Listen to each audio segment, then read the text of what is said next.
नमस्कार, मैं हूं डॉक्टर राजीव पथरिया और आप देख रहे हैं लाइव हिंदुस्तान चर्चा। आज हम चर्चा करने जा रहे हैं कि हिमाचल प्रदेश देवभूमि के साथ वीरभूमि वो वीरभूमि भी है। यहाँ के युवाओं का, लोगों का सेना और पैरामिलिट्री फोर्सेस में योगदान सबसे ज्यादा माना जाता है। जिस जो आबादी है हमारी, उस लिहाज से हम सबसे ज्यादा यहाँ के युवा लोग सेना और अर्धसैनिक बलों में नौकरियों को पसंद करते हैं और वहीं पे जाते हैं।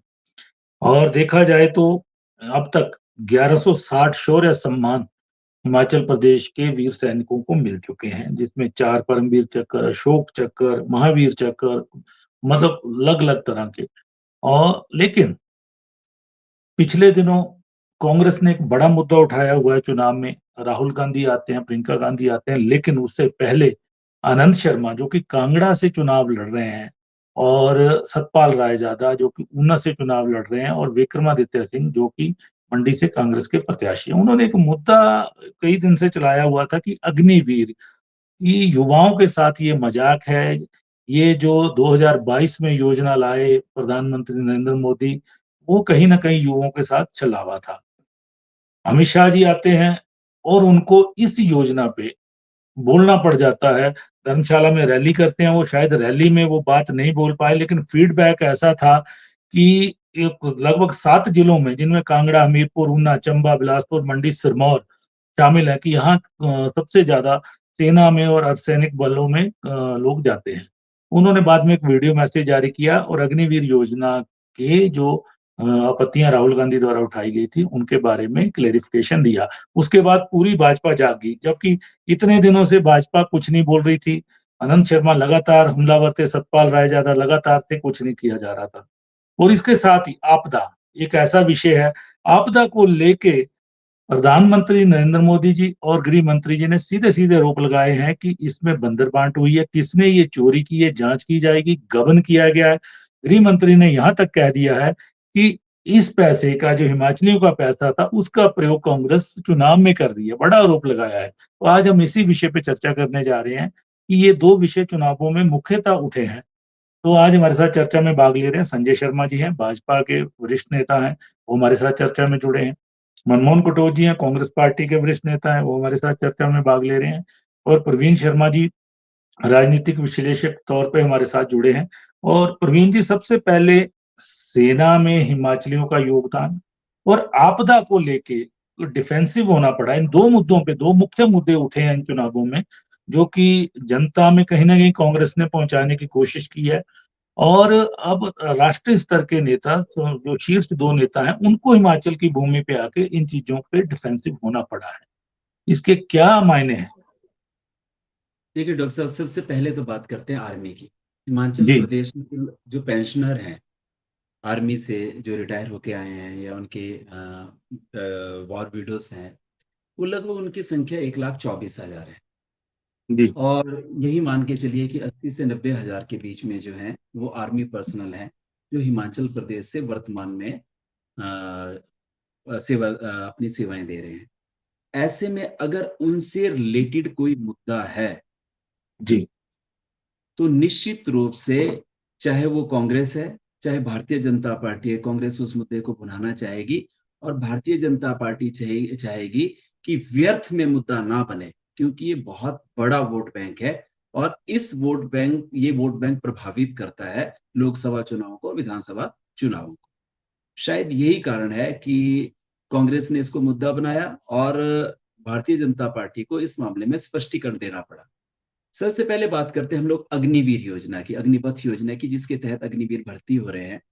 मैं ये तो नहीं कहूँगा कि ये योजना ठीक है या गलत है। इसके ऊपर, इसके मेरिट और डिमेरिट्स के ऊपर हम लोग नहीं जाना चाहेंगे, परंतु कुछ आंकड़े मैं आप लोगों के समक्ष रखना चाहूँगा जी, कि कैसे इस योजना ने हिमाचल प्रदेश के युवाओं को प्रभावित किया है।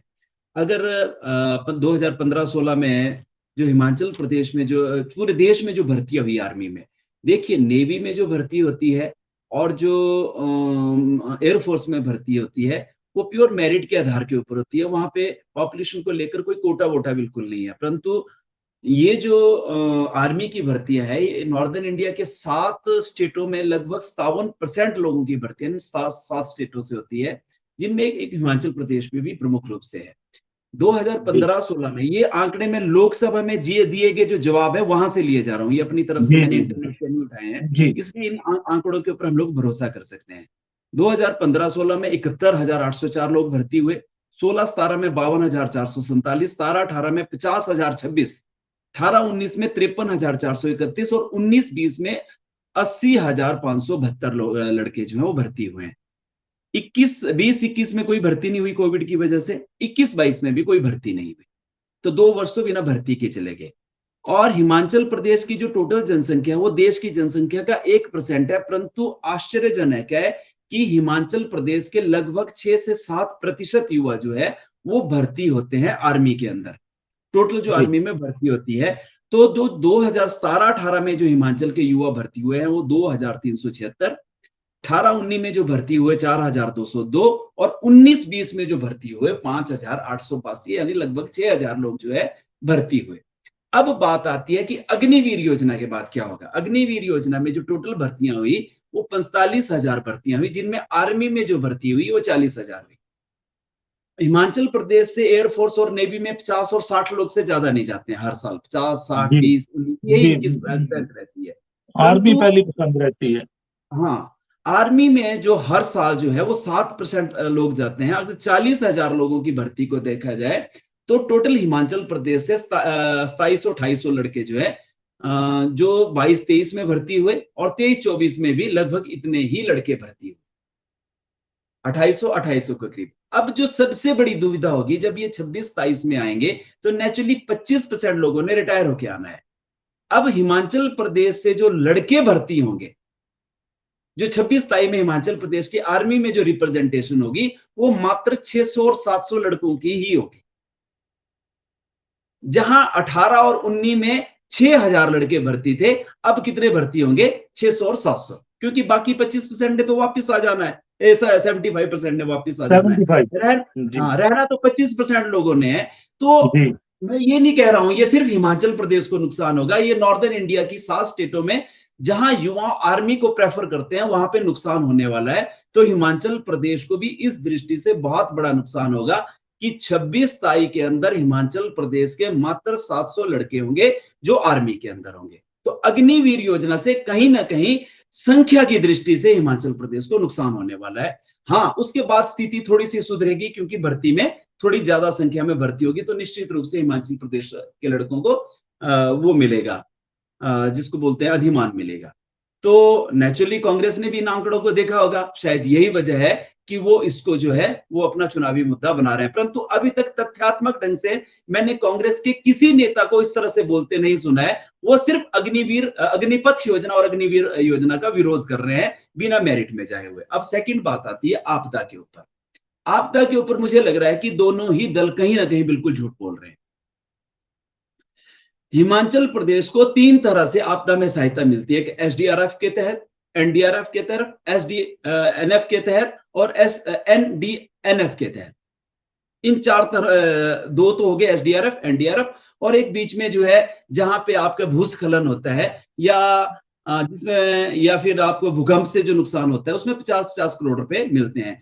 और ये जो राहत है ये हमें फाइनेंस कमीशन के तहत मिलती है, और 15वें फाइनेंस कमीशन के तहत जो हम लोगों को एसडीआरएफ के तहत पैसा मिलना है वो मिलना है 360 करोड़ रुपए, जिसमें 40 करोड़ रुपए जो है वो हिमाचल प्रदेश सरकार का शेयर था। तो 23-24 में जो ये जो पिछला वर्ष निकला और अब तक जो शुरू हुआ है, हिमाचल प्रदेश को एसडीआरएफ का जितना पैसा था उतना पैसा मिल चुका है, 360 करोड़ रुपए, और उसकी 2 किस्तों में मिला 180 करोड़ रुपए और 180 करोड़ रुपए।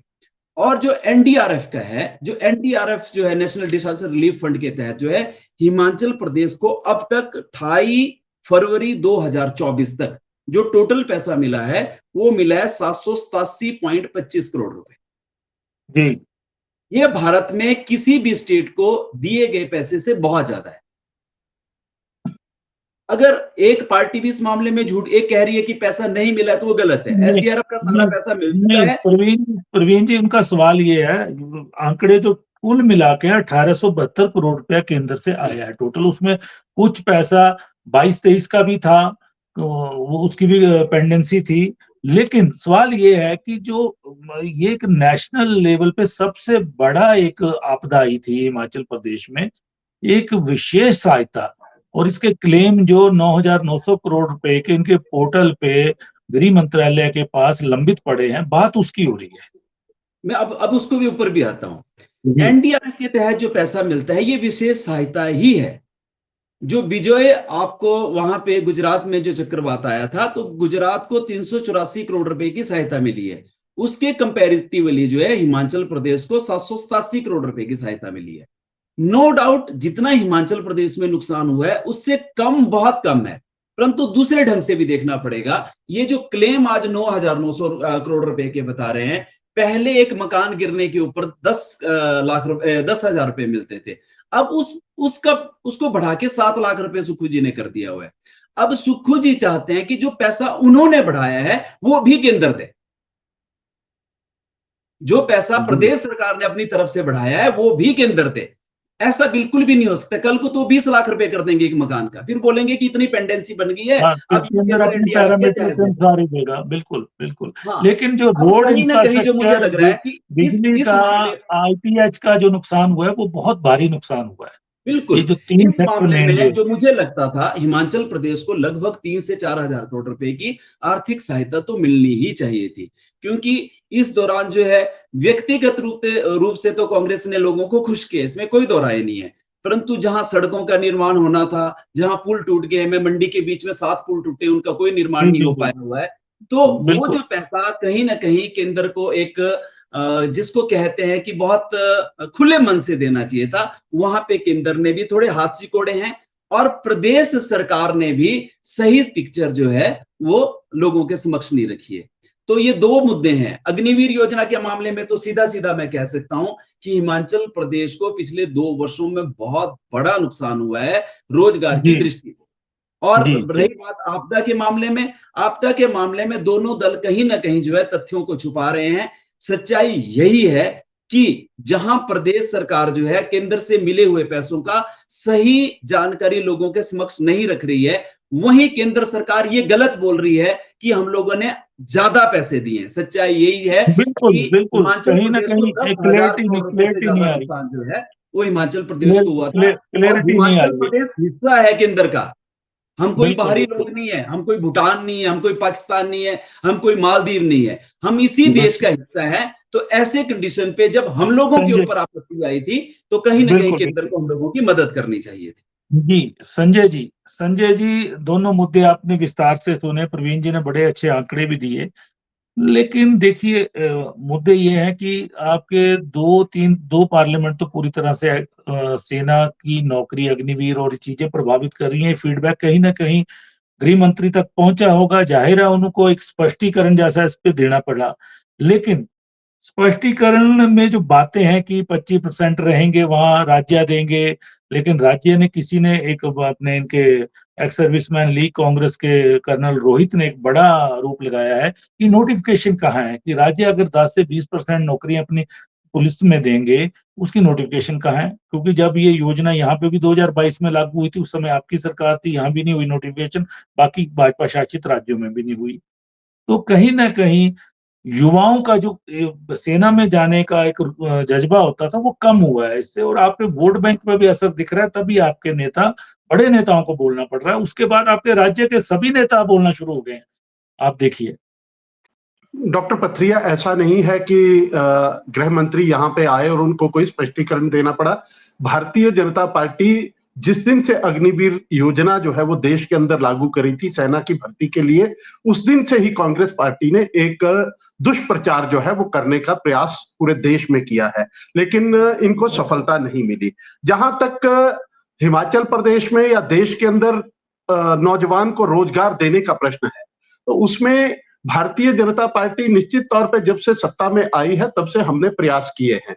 अग्निवीर योजना के भीतर जो है वो ऐसा नहीं है, जैसा प्रवीण जी ने भी माना कि 25% जो सैनिक हैं उनको अर्धसैनिक बलों में या प्रदेश के पुलिस विभाग के अंदर उनको एक योजना के अंतर्गत जो है उनको पुनर्रोजगार के अवसर जो है वो उनके लिए रखे गए हैं। और इस योजना की भी जो है जहां तक इसका दायरा बढ़ाने की बात है या कितना और अर्धसैनिक बलों में, आप ये भी देखिए कि एक नौजवान, उसका भविष्य सुरक्षित हो रहा है, 4 वर्ष लगाने के बाद वो पेंशन का हकदार बनता है और उसके बाद उसको देश के अंदर पुनः दोबारा सरकारी नौकरी में भी, अर्धसैनिक बलों में भी और अन्य विभागों में भी उसके रोजगार के द्वार उसके लिए खुले रहते हैं। वो कहां से बेरोजगारी, इसको इस तरह से पेश किया गया कि आप देश के नौजवान को ले जा रहे हो और उसके बाद 4 साल के बाद उसको भविष्य को ताला लगा करके आप घर में बिठाने का प्रयत्न कर रहे हैं, जबकि ऐसा बिल्कुल भी नहीं है। अग्निवीर योजना निश्चित तौर पे नौजवान के लिए एक रोजगार की, भविष्य में भी उसकी सेवानिवृत्ति के बाद उसके भविष्य की भी रोजगार की गारंटी जो है वो अग्निवीर योजना है। और निश्चित तौर पे अगर इसमें आगे फिर समीक्षा करने की आवश्यकता पड़ेगी तो निश्चित तौर पे करेंगे, लेकिन कांग्रेस पार्टी को इसके ऊपर बोलने का अधिकार ही नहीं है, क्योंकि कांग्रेस ने सेना की भूमिका के ऊपर ही जो प्रश्न पैदा करती है वो अग्निवीर के ऊपर क्या बोलेगी। जो जवान शहादत देते हैं उस जवान की शहादत का अपमान कांग्रेस पार्टी करती है। सर्जिकल स्ट्राइक के ऊपर ये सबूत मांगते हैं। क्या वहां पे उड़ी के अंदर और जो पुलवामा के अंदर जब हमारे सैनिक मारे गए थे, इनके मुंह से एक शब्द नहीं निकला, लेकिन जब भारतीय सेना रिटेलिएट करती है तो जब रिटेलिएशन के बदले में कांग्रेस पार्टी क्या कहती है, सबूत लाइए। केजरीवाल क्या कहते हैं, सबूत लाइए। इनको अपनी सेना के शौर्य के ऊपर इनको सबूत चाहिए। और अग्निवीर योजना केवल मात्र कांग्रेस पार्टी के लिए राजनीति करने का एक बहाना है। देश के नौजवान के साथ, देश के बेरोजगार के साथ ये ना कभी पहले खड़े थे, ना कभी खड़े हुए हैं, ना भविष्य में खड़े होंगे। केवल इनको परिवारों की राजनीति देखनी है, परिवारों के भविष्य देखने हैं। अगर कांग्रेस पार्टी ने गंभीरता से सेना के बारे में सोचा होता, देश के बेरोजगार नौजवान के बारे में सोचा होता, तो शायद आज ये स्थिति ही खड़ी नहीं होती। जिस पार्टी की सरकार ने हिंदुस्तान के आजाद होते ही जीप घोटाले किए हों, वो फोर्स घोटाले किए हों, तो उस सरकार का नहीं, निश्चित तौर पे मेरी और आपकी चर्चा हो सकती है, लेकिन कांग्रेस पार्टी को इसके ऊपर बोलने का अधिकार नहीं है। उसके बाद बातें वहीं आ रही हैं, पुराने घोटाले, जीप घोटाले, बोफोर्स घोटाले, बात वहीं आ रही है, लेकिन युवा की बात नहीं हो रही है। क्योंकि 4 साल बाद जब युवा चला जाएगा, डॉक्टर साहब, युवा के भविष्य लोग भर्ती होंगे, 25 को आप रख लोगे, 75 घर में चले जाएंगे। क्या आप 4 साल के लिए उनके ऊपर 10-11 लाख रुपया जो खर्च कर रहे हैं, वो क्या प्राइवेट सिक्योरिटियों में काम करने के लिए उनको ट्रेनिंग दे रहे हैं? सवाल ये भी जनता उठा रही है। निश्चित तौर पे डॉक्टर साहब, निश्चित तौर पे योजना के ऊपर अगर भारत सरकार को पुनर्विचार भी करना पड़ा, निश्चित तौर पे खुले रूप से प्रधानमंत्री जो है वो इस देश के नौजवान के भविष्य की, इस देश के बेरोजगार के भविष्य की गारंटी को लेकर के आश्वस्त हैं। वो अपनी नैतिक जिम्मेदारी समझते हैं और जो बीच का रास्ता होगा निश्चित तौर पर उससे निकलेगा। अभी प्रवीण जी ने कहा 2 साल बाद जब वो 75% जो भी 40,000 के करीब भर्ती होंगे, जो जब सड़कों पे आएंगे, घर पे दिखेंगे, विवाद तब ज्यादा उठेगा। अभी तो शुरुआत है इसकी। खैर नहीं, निश्चित तौर पे जो जहां भारत सरकार ने भी कहा है, जहां कोटा बढ़ाने की, अभी तो केवल अर्धसैनिक बलों में आप इसको एक तरफ से देखते हैं कि केवल वो आएगा और अर्धसैनिक बलों में 25%, लेकिन बाकी विभागों के अंदर उसके द्वार खुले हैं। जो एक्स सर्विसमैन कोटा है वो खुला है। एक्स सर्विसमैन कोटा के लिए नहीं है। अभी किसी भी राज्य सरकार ने कोई नोटिफिकेशन नहीं की है। यही सवाल उठा रहे हैं कांग्रेस के एक्स सर्विसमैन लीग भी, यही सवाल उठा रही है। कई एक्स सर्विसमैन इस सवाल को उठा रहे हैं। कहीं ना कहीं खामी है योजना में बहुत बड़ी खामी है। सेवा काल 4 साल की बजाय थोड़ा ज्यादा होना चाहिए था। तो कई चीजें हैं। तो एक दूसरा सवाल ये है, 2017 में भर्ती हुए थे 1.5 लाख लोग, ठीक है। 1.5 लाख लोगों ने परीक्षा दी, 7 लाख लोगों ने परीक्षा दी, 1.5 लाख लोग भर्ती हुए। उसके बाद कोरोना आ गया, जैसे ही उनके रिजल्ट भी लोगों आज तक नहीं निकले। वो भी रोष है युवा में। और हमारे हिमाचल प्रदेश के बहुत युवा थे जिन्होंने कड़ी मेहनत करके सड़कों पे दौड़ लगा के पसीने बहा करके जो सेना में आने की कोशिश की थी, लेकिन वो 1.5 लाख नियुक्तियां भी रुकी क्योंकि उसका विकल्प आ गया अग्निवीर उसके बाद। वो भी रोष कहीं ना कहीं आपको झेलना पड़ेगा इन चुनावों में। संजय जी।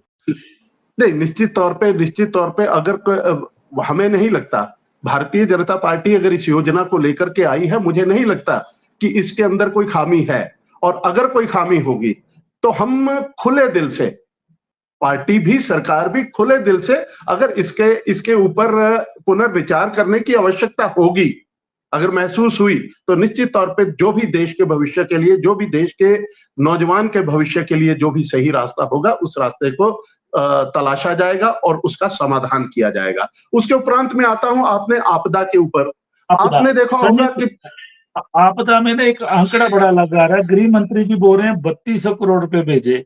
आपके ही पार्टी के अध्यक्ष बिंदल जी कुछ समय पहले एक पत्रकार वार्ता करते हैं, प्रेस नोट भी आता है, वो 1872 करोड़ की बात कहते हैं, जिसको भी कहीं ना कहीं उस आंकड़े को राज्य सरकार भी मानती है। आंकड़ा भी डिफर है, और वो कहते हैं कि एक गबन हुआ है। गबन किस तरह से हुआ है? प्रधानमंत्री भी कह रहे हैं जांच करूंगा। किस चीज की जांच करेंगे? देखिए डॉक्टर साहब, इस आपदा की स्थिति को जिस तरह से प्रदेश की सरकार ने उलझाने का प्रयत्न किया है, और जिस तरह से सरकार ने चाहा था कि आपदा के नाम के ऊपर हम केंद्र सरकार से इस तरह से पैसा वसूल लें कि हमारा जो गारंटियों का, हमारी जो 10 गारंटियां हैं, उस गारंटियों के लिए जो खर्च होना है, उस पैसे को भी हम आपदा के रास्ते से निकाल करके लोगों तक पहुंचाने का प्रयास करें।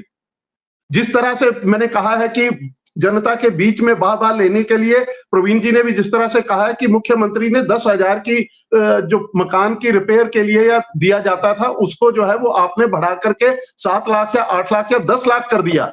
आप नहीं, तो जनता के अंदर मुख्यमंत्री ने गलत किया ये संजय जी? ये मुख्यमंत्री ने गलत किया? बिल्कुल गलत क्या नहीं, क्या बिल्कुल क्या गलत नहीं किया। क्या 2.5 लाख रुपए में मकान बन जाता है? क्या रिपेयर हो जाती है 10,000 रुपए में? आप बताएं मुझे जरा। क्या भारत सरकार सिर्फ एक प्रदेश को लेकर के चलेगी?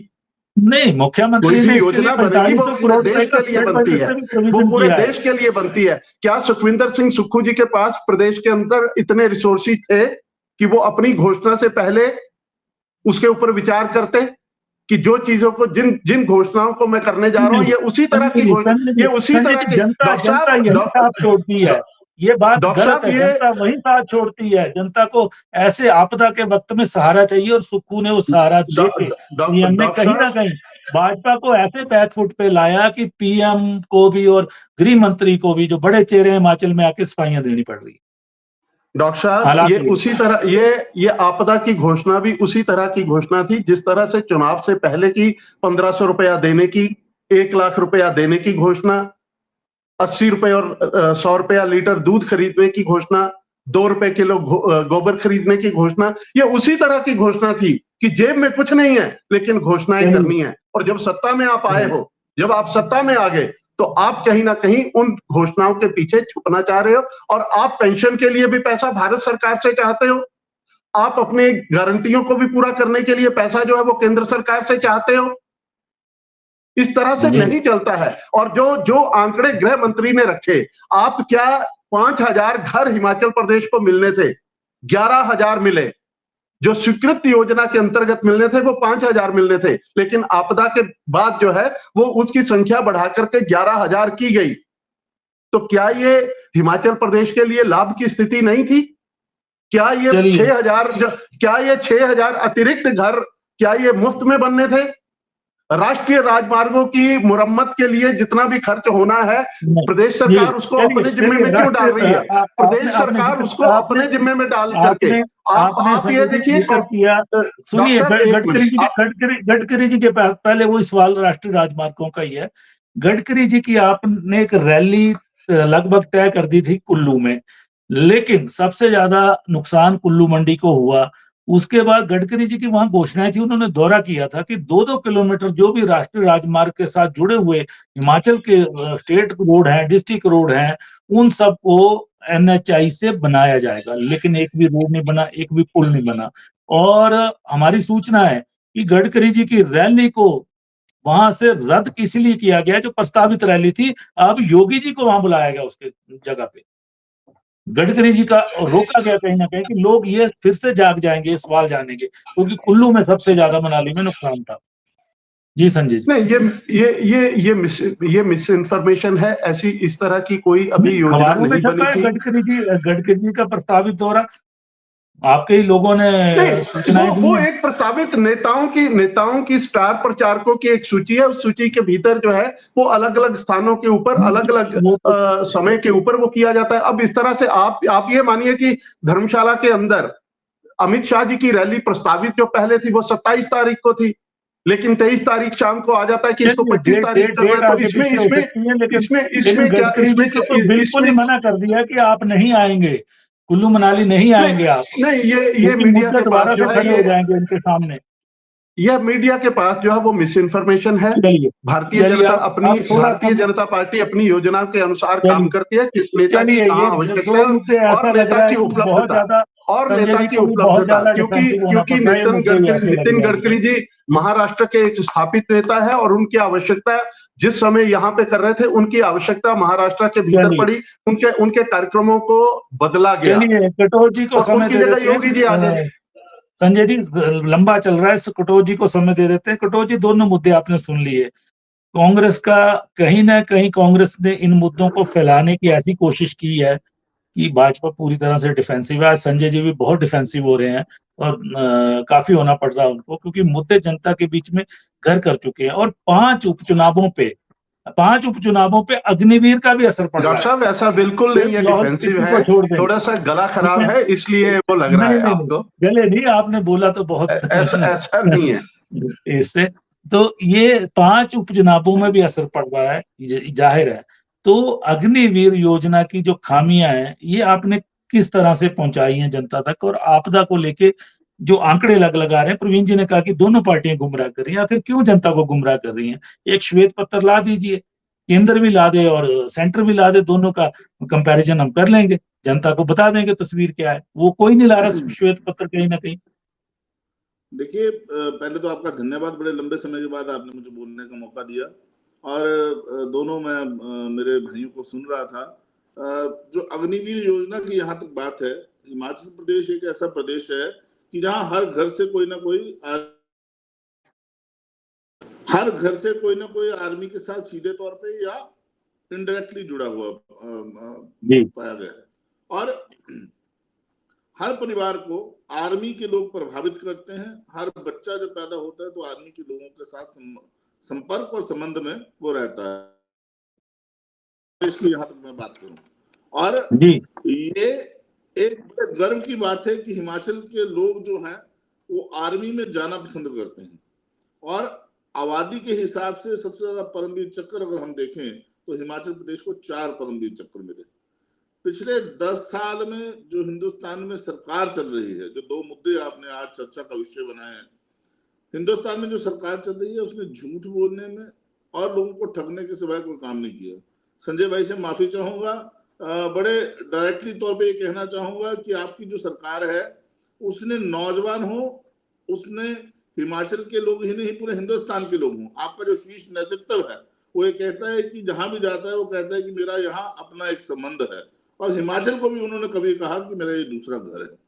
हिमाचल के नौजवान आर्मी में जाना बहुत पसंद करते हैं, लेकिन मैं ये कहना चाहूंगा कि 4 साल का जो टेन्योर रखा है, 4 साल में पहले साल उसका ट्रेनिंग का निकल जाएगा, 2 साल वो क्या सर्विस दे पाएगा, क्या सुरक्षा कर पाएगा, क्योंकि जिम्मेवारी तो बराबर होगी ना बाकी आर्मी वालों के साथ उसकी भी, और लास्ट साल उसका रिटायरमेंट में निकल जाएगा।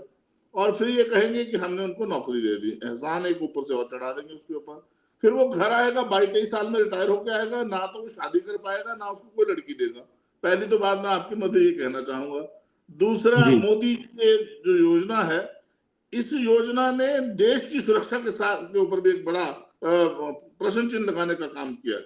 और जिस तरह से संजय भाई ने कहा कि कांग्रेस पार्टी को प्रश्न पूछने का कोई अधिकार नहीं है, मैं ये कहना चाहूंगा कि 10 साल में आपने एक नया रिवाज चलाया है कि पक्ष से कोई प्रश्न पूछ ही नहीं सकता, और सत्ता में जो लोग बैठे हैं उनसे प्रश्न पूछना भी एक गुनाह हो गया हुआ, और वो गुनाह बार बार कांग्रेस पार्टी करती रहेगी। अभी जो इनके नेताओं ने कहा कि हम इंक्वायरी कराएंगे और एक भय की स्थिति फिर पैदा करने की कोशिश की गई, डिफेंसिव मोड से फ्रंट फुट पे खेलने की जो कोशिश, इन्होंने डर की भावना हिमाचल में पैदा करने की कोशिश की। सरकार के ऊपर कहा गया कि सरकार की इंक्वायरी कराएंगे हम आपदा का पैसा लेके।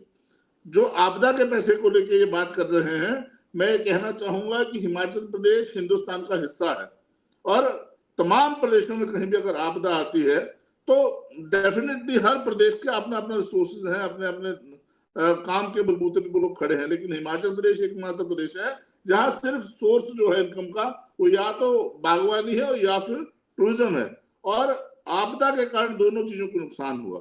इसीलिए कांग्रेस पार्टी की सरकार ने मांग की कि हमारे इस समय आप मदद करें। जो देश की सरकार रहती है वो हमेशा माता पिता की तरह होती है और प्रदेश जितने भी प्रदेश हैं उनकी मदद करती है जब भी कोई बुरा वक्त किसी प्रदेश के साथ आता है। लेकिन ये कहें कि हम मदद करने को तैयार नहीं, हमने अगर 10 रुपए मांगे हैं तो ये कहें कि मैंने 1 रुपया दे दिया और ये काफी है, तो ये बात बड़ी शर्म की बात है एक सरकार के लिए जो कहे हमने चाइना से पैसा नहीं मांगा है, हमने पाकिस्तान से पैसा नहीं मांगा है, हमने अमेरिका से पैसा नहीं मांगा है, हमने हिंदुस्तान की अपनी ही सरकार से, जो सरकार भाजपा की नहीं पूरे हिंदुस्तान की सरकार है, उससे पैसा मांगने की मुख्यमंत्री ने बात की है। और अगर उसके ऊपर भी उंगली उठाते हैं और ये कहते हैं कि हम कोई प्रश्न नहीं पूछ सकते, माफी चाहूंगा संजय भाई, बार बार आपसे प्रश्न पूछे जाएंगे जो गलतियां आप करेंगे और उन गलतियों का ठीकरा आप भूतकाल में जो सरकार चली गई, नेहरू की सरकार चली गई, इंदिरा की सरकार चली गई, राजीव की सरकार चली गई, उसके ऊपर फोड़ने का काम करेंगे तो ये सहन नहीं होगा। आप बार बार पीछे चले जाते हैं, लेकिन 10 साल में जो हिंदुस्तान के लोगों के साथ हुआ है, आपने रोजगार के नाम पे क्यों नहीं ठगा अपने नौजवानों को? 2 करोड़ रोजगार की बात याद है आपको? वो भी आपको याद दिलानी पड़ेगी। और आपने कहा था कि महंगाई कम होगी, वो भी आपको याद दिलाना पड़ेगा। मैं उन बातों में जाना नहीं चाहूंगा, लेकिन मैं ये जरूर कहना चाहूंगा कि नौजवानों को ठगने का काम बंद करिएगा। आपने नेताओं को भी ये कहिएगा। और आपने कहा कि पेंशन 4 साल बाद मिलेगी, कहाँ लिखा है पेंशन 4 साल बाद मिलेगी?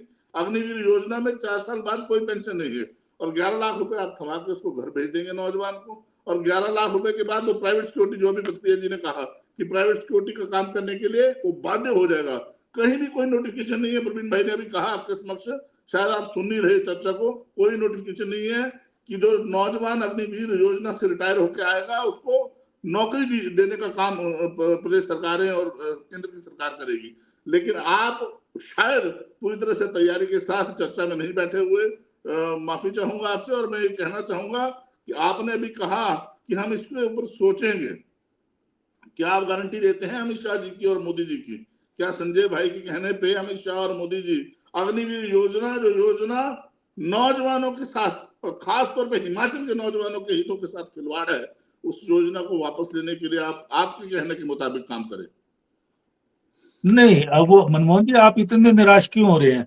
आपके राहुल गांधी कह रहे हैं कि सरकार बनते ही इसको डस्टबिन में फेंकेंगे। अब मोदी जी की जरूरत क्यों है फिर आपको? मैं हम निराश क्यों हो मैं रहे हैं? निराश नहीं हो रहा भैया, मैं संजय भाई हाँ, से ये सिर्फ पूछ रहा हूँ। नहीं, जब बदलाव की बात कर रहे हैं राहुल गांधी जी, तो आप ही इस प्रश्न योजना ही नहीं पूछ सकते। राहुल गांधी वो शख्स है जो बार बार इतनी बड़ी हार किसी व्यक्ति की हो, बार बार 2-3 बार आपको मनमोहन जी धरती से जुड़े हुए हैं, धरातल की सच्चाई जानते हैं। इनके नेता श्री नरेंद्र मोदी जी को हार का सामना 1-2 बार करना पड़ जाए तो वो राजनीति छोड़ के झोला डाल के वो निकल जाएंगे, ये भी मैं आपके समक्ष कहना चाहूंगा। लेकिन सलाम करता हूँ, सल्यूट करता हूँ राहुल गांधी के संघर्ष को। राहुल गांधी अभी तक संघर्षरत है और हितों की बात कर रहे हैं। उन्होंने ठीक कहा कि अगर हमारी सरकार बनती चलो हमारे यहाँ मनमोहन जी इतना तो है कि झोला पहन के निकल जाएंगे। आपके तो बार बार हार के निकलने के लिए फिर तैयार नहीं है। पार्टी निकाल रही है, लोग निकाल रहे हैं। चलिए मुद्दे, वैसे मोदी जी भी अहमदाबाद, चलिए मनमोहन जी समय का अभाव हो रहा है। मैं प्रवीण जी बस आपसे शॉर्ट में ये जानना चाहूंगा कि ये दोनों मुद्दे जनता के बीच में कितना असर करेंगे, बस शॉर्ट में आप जवाब दे दीजिए। देखिए, आपदा वाला मुद्दा तो उन लोगों को प्रभावित करेगा जिन्होंने इसको फेस किया है, खासकर मंडी और कुल्लू के और ब्यास नदी के किनारे लगने वाले लोग जी। तो इसमें परसेंटेज के मामले में ये कम हो सकता है, परंतु जैसा कि मैंने कहा कि जहां अग्निपथ योजना का मामला है, हिमाचल प्रदेश में एक्स सर्विसमैन लगभग 1,26,000 है और 90,000 के करीब जो है रेगुलर आर्मी में है। तो ये बहुत बड़ा आंकड़ा है, ये 2,10,000 के करीब है। अगर इनको 4 के साथ मल्टीप्लाई करें तो ये मोटे तौर पे 8 लाख वोटरों को प्रभावित करते हैं। परंतु क्या सही मायने में कांग्रेस जो है इसको मुद्दा बनाने में कामयाब हो पाई है या सिर्फ अखबारों तक है? मेरी इस डिबेट से पहले कुछ कर्नल से बात हुई थी, कुछ एक्स सर्विसमैन लीग के लोगों के से बात भी हुई थी, तो उन्होंने अग्निवीर योजना को गलत नहीं ठहराया है। बहुत सारे लोगों से बात करने के बाद मैं आपको मतलब कह रहा हूं कि वो कह रहे हैं कि ये आर्मी की योजना है, किसी राजनीतिक दल के ऊपर थोपना बिल्कुल गलत बात है। ये हो सकता था ये भारतीय जनता पार्टी के समय में आई है। इसके मेरिट और डिमेरिट्स के ऊपर चर्चा ना करते हुए हिमाचल प्रदेश के युवा प्रभावित हो रहे हैं, इसमें कोई दो राय नहीं है। जहां 6000 बच्चे भर्ती होते थे, आज वहां पे 2026-27 के अंदर 700 लड़के रह जाएंगे। देखिए 5000 लोगों को रोजगार जहां मिलता था वहां पे सिर्फ 700 को मिलेगा, ये बहुत बड़ी बात है। और दूसरी तरफ को एक और भी इससे भी बड़ी बात है, पिछले 6 साल ऐसे निकल गए हैं जहां हिमाचल प्रदेश में सरकारी क्षेत्र में भी लोगों को रोजगार नहीं मिल रहा है। नहीं मिला है, बिल्कुल बड़ी बात रोजगार की है इस प्रदेश में। हिमाचल प्रदेश में 16 लाख लड़के बेरोजगार हो चुके हैं। आज तो हम एक पार्टी और दूसरी पार्टी को दोष दे रहे हैं, पर सच्चाई है इन 16 लाख बच्चों के लिए कोई सोच ही नहीं रहा है। जी जी जी मनमोहन, कहना चाहूंगा कि आपने कहा कि आर्मी एक्स सर्विसमैन मान रहे हैं कि ये योजना गलत नहीं है, लेकिन मैं कहना चाहूंगा कि पिछले दिनों बड़े ऑफिसर्स ने माना और काफी चैनल पे वो चला भी, मीडिया के माध्यम से मैंने वो काफी चैनलों पे देखा भी। इसमें अलग अलग राय है, लेकिन एक जनरल तौर पे जो राय है कि योजना में खामी है और खामी का सुधार या किया जाना चाहिए, योजना बंद करनी चाहिए। एक प्रश्न मेरा पथरिया भाई ये है कि क्या उसकी जिम्मेवारियों में दूसरे रेगुलर फौजी की जिम्मेवारियों से क्या कमी की जाती है? क्या शहादत के ऊपर उसको सल्यूट करने को जाता है? अभी शहीद हुए अग्निवीर योजना से के माध्यम से लगे हुए नौजवान, तो उसकी शहादत पे कोई रोने तक नहीं गया, उसको उसके क्रियाकर्म में कोई नहीं पहुंचा। उनको मिलिट्री का बेनिफिट ही नहीं मिलता, उनको माना नहीं जाता। यही सवाल उठा रहे हैं जो सेना के लोग हैं, जो सेना से सेवानिवृत्त हो चुके हैं, यही सवाल उठा रहे हैं। ये चलिए चर्चा को विराम देते हैं। तो आज हम चर्चा कर रहे थे कि अग्निवीर योजना का मुद्दा कांग्रेस ने हिमाचल में अच्छी तरह से उछाल दिया है, वहीं पे आपदा के मुद्दे को भी एक हथियार बनाया हुआ है। यही कारण है कि प्रधानमंत्री और गृह मंत्री को हिमाचल में आकर इन दोनों मुद्दों पे स्पष्टीकरण देने पड़ते हैं। उसके बाद पूरी पार्टी जाग जाती है और अग्निवीर योजना पे जो एक प्रवीण जी ने बताया कि बड़ा वोट बैंक हिमाचलियों का सेना के साथ जुड़ा हुआ है। और क्योंकि हिमाचल के युवाओं की पहली पसंद सेना रहती है, बहादुर युवक हैं, क्योंकि सबसे ज्यादा परमवीर चक्र अगर किसी राज्य ने लिए हैं तो हिमाचल प्रदेश है। सेना में सेवाओं के लिए लोग शुरू से जाते हैं, लेकिन अब उन युवाओं के अंदर एक उत्साह की कमी आ रही है, क्योंकि 4 साल बाद घर आना है वापस। 25% युवा रह जाएंगे सेना में, 75% घर में आ जाएंगे। नोटिफिकेशन हिमाचल की पुलिस में उनको 10% या 20% रोजगार मिलेगा, ऐसी कोई नोटिफिकेशन नहीं है। अन्य जैसे एक्स सर्विसमैन के लिए है, एक्स सर्विसमैन कारपोरेशन है, वो उनको पुनर्रोजगार देता है। उस तरह की सुविधा भी कोई भी अग्निवीर के लिए नहीं है। तो आज हमने इसी विषय पे चर्चा की। आप सबने चर्चा में भाग लिया, मैं सबका धन्यवाद करता हूँ।